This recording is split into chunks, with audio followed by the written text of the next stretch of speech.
A week ago, a lot of people thought that Urban was going to be fired. Foregone conclusion here. Is there a chance that he skates, kind of punishment-free, penalty-free, no suspension? I give a 0% chance to him being fired now. I give a 50% chance he gets a 2-game suspension, and I give a 50% chance that he gets nothing. Because the longer you wait on this, you sort of find other avenues out. And their avenue out is, hey, look, we did everything right. We do care about domestic violence, and we took it seriously. And you know what, Dan? That may, in fact, have happened, but Urban just positioned himself so poorly in Chicago with his repeated lies about questions that he had the truth on his side. He could have said, yeah, I fired the guy because we had this thing, and we can't have it in our program. And so this rally last night is even more curious because they're rallying in support of the guy who created this situation.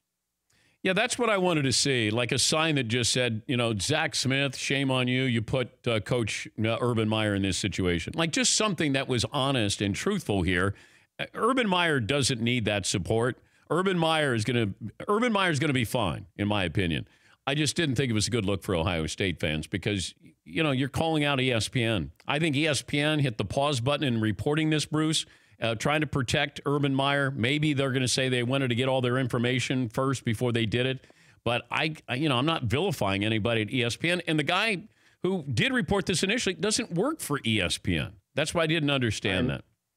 I know. I mean, ESPN got beat on the college football story of the year so far by a guy that they got rid of in a cost-cutting move. So yeah. Brett McMurphy's not responsible for this. Courtney Smith's not responsible for this.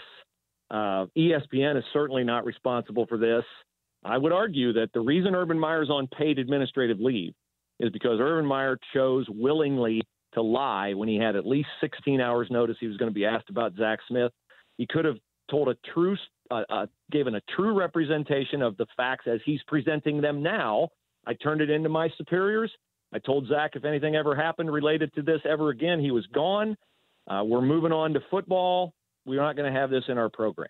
And I think it'd be over and he'd be coaching, but he's not. And I think he will be soon. But the reason he's not is guy looking back in the mirror from Urban Meyer.